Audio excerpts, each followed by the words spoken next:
Yo, Leviticus Rich here. Quick video. I wanted to share with you a piece of information that I learned. And I would say this information, this one tip alone, is worth at least $1 billion. And I'm not saying that with any exaggeration. I truly think it's worth $1 billion. Now, what is this key piece of information? I got to tell a story first to kind of illustrate the whole lesson, the whole idea behind this concept. So for anyone that watches me, for anyone that listens to any of my content, I have a goal of having tons of sons, tons of kids to conquer the earth. Not really, but kind of. But I do have an idea of, I'm a big believer in family, and I do think that it's good to have a big family, and it's good to have a cohesive family that supports each other and that helps each other. And the reason why I bring this up is because I heard a story. I've heard several stories. One story in particular. This man, Muslim fella, him and his brothers work basic jobs, just very common jobs. One works as, a lawyer. One works as some manager in some company, whatever. One day they all come home and they have a Lamborghini. Another man spots him and he says, I know what you guys do. You guys all make about like 40, 50K each. How in the world can you afford to buy a Lamborghini? And the man explained to him, he says, well, the thing is about the three of us is what we do, we all do together. We all work in harmony. We all work in unison to accomplish a goal. What everyone else does is everyone works as independents. Everyone is so stuck on the idea of being an independent man, independent woman. The whole West is full of people that are trying to be independent. They're trying to be selfish, effectively. One of the brothers says, me and my brothers, my family, we're not selfish. We don't do things independently. We do things collectively. If we want to buy a car, we buy a car together. We buy multiple cars together. And then we can just drive the cars together when we want to. If we have two cars, we can figure out who wants to drive car A or car B on any particular day. We're all married. The wives, they stay at home. They know their role. They know their duty. And by staying at home, we save money. They take care of the kids. We don't have to go to we don't have to send the kids to daycare. We can teach the kids the way we want to. Our grandparents, they understand their roles. They understand the goals of the entire family. They support us when we need them to, and we support them when they need us to. The whole family unit is a cohesive unit, all working together to accomplish the same goal. And I thought that was such a brilliant story. That story that I want to share with you is so brilliant to me, because I think in the modern day, the issue with a lot of people is that they're so quick to be independent.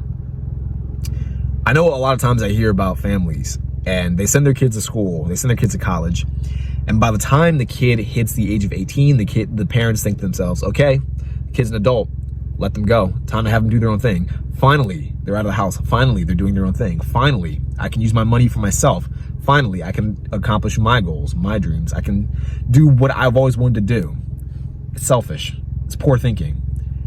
You've separated yourself from the family if you think that way. You're all working as independents, when together as a unit, collectively, you're far greater. There's an idea that you want to be stronger than the sum of your parts. 3 people working independently can only get done so much, but if you put the 3 people together and give them a specific goal and make sure they all understand their roles and help them all accomplish said goal, they can accomplish the goal 5 times faster, 10 times faster, 50 times faster, and they can move on to more goals. And by accomplishing so many goals, they can all actually help each other progress individually far more. Now, why do I say that's worth $1 billion? I say that's worth $1 billion because in my free time, I like to listen to podcasts. I like to listen to different documentaries. I like to sort of just gain insight and gain information from other people. I'm a huge fan of studying like conquerors, warriors, just different political figures, business leaders, people who are CEOs or owners in gigantic, super large, massive companies. And one of the families that I thought really kind of encompassed that idea of being a unit and working collectively is the Rothchilds. And maybe if you're watching this, you've heard of them. The whole name of Rothschild is embedded in many conspiracies. I'm not going to get into that, but I was listening to a podcast where I sort of learned about Mayor Rothschild. Some people pronounce it different. I've heard it pronounced Mayor, but I've heard it pronounced other ways too. But I'm going to say Mayor. Mayor Rothschild is sort of the head, or at least was the head of what is now known as the Rothschild family. He's sort of the catalyst that helped the family create massive amounts of wealth. Some people say their wealth is in the trillions. Some people say their wealth is in the billions, like the very high billions, and they're one of the wealthiest families, and everyone in the family is super wealthy. Regardless, it doesn't particularly matter how wealthy they are, because at the end of the day, they're still wealthy. They're still wealthier than any other family, and that's all that matters. So that's why I say it's worth $1 billion, because Mayer Rothschild, as he started to progress and as he had kids, all of the kids sort of knew, we need to work together. Our father has a bank. Our father's doing this. I need to start doing this here. And our brother can start doing something here in like France. And the other brother can do something here in Germany. The other brother can do something else, something somewhere else. They're all doing things to work together, but in different areas. So they cover a lot more ground. If one brother makes connection, all the brothers effectively made a connection. They're all working as a single unit. It's almost like being one person and having a clone of yourself in multiple places, doing all the things you can't do in your 24 hours. Imagine for a second if you could have 72 hours in a day, 1,000 hours in a day. Just you. How much more work could you get done? How much more could you accomplish? When you work together as a family, when it's a collective unit and not just a bunch of independents with the same last name, you get a lot more done. That's the way I see it, at least. I think these families have demonstrated this. So that's why I say that key information, and the information is to work together as a family, to have a bunch of people work together as a unit to accomplish goals together. Keyword, together. I think that piece of information is worth over $1 billion. Because to be honest, up until I heard that story, the idea of a family working so close together as such a unit didn't even dawn on me. For anyone watching, I'm an only child. My immediate family is not very big. Like, it's me, my mom, and my father. That's about it. I'm not that close to my cousins. I'm not that close to my uncles and aunts. I'm not that close to my other family members, which is why I want to start a huge family myself.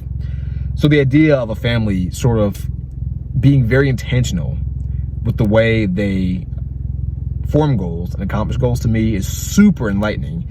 And I hope if you're watching this, it's enlightening for you as well.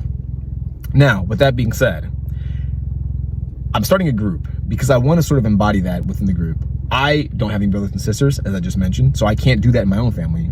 But over the years, I've sort of come to understand that family is not so much who you're related to through blood. You can form your own families. You can have people that are just very close to you. And by being so close, they're almost like a brother or like a sister or something like that. I'm sure you watching this, you've had that experience in your own life where you've met someone and they're so similar to you. They're so much alike. The two of you are so much alike. And you're around each other so much and you just get each other. You just click. You've met people like that who you would consider a brother or maybe a sister or maybe even like a father or mother. Someone that just truly gets you, someone that truly deeply cares about you and wants you to win. So for that reason, I'm starting this group called the Roundtable. And in the Roundtable, one of the core values I want to have is sort of this idea of a cohesive family unit, a bunch of people working together to accomplish a goal or a series of goals. In the Roundtable, my goal is to have everyone come in and win, basically, and not win in like the fluffy sense, like, oh, if you come in, you know, it'll be a support group. No, the goal is for everyone to come in, have goals, get very specific feedback, and from the feedback, get very specific, very practical, very objective pieces of advice that they can execute today, the same exact day, to accomplish said goals. And the reason why I think that's so important is because if every individual within the Roundtable accomplishes their goals, the Roundtable as a whole, as a collective, grows. And when it grows, that's more value that we can give to every individual member of the Roundtable. Does that make sense at all? I hope it does. So with that being said, if you're interested in being a part of this collective unit, if you're interested in being part of the Roundtable, there's a link below in the description. If you click the link, it'll take you to either one of two things. It'll take you to a coming soon page in which you can fill out your information, and it'll give you updates on when the Roundtable will fully be active and available for you to join. Or by the time you're watching this, if it's already a thing, if it's already out, if it's already available, then you can join. We'll figure out if you're a good fit for the group. And from that point on, we will either welcome you into the Roundtable or bid you farewell and deny access, because I'm going to keep it real. My belief is that one bad apple spoils the bunch. So not everyone that wants to be in the round table will make their way into the round table. Some people just won't fit. Some people just won't be a good fit. That's the way it is. And I think that's the way it should be. So, you know, if you're watching this, that's up for you to figure out if you will be a good fit or if you won't be a good fit. So, like I said, click the link below. There's a link in the description. Come sign up, come join the roundtable, and we will see you there if you belong. Peace.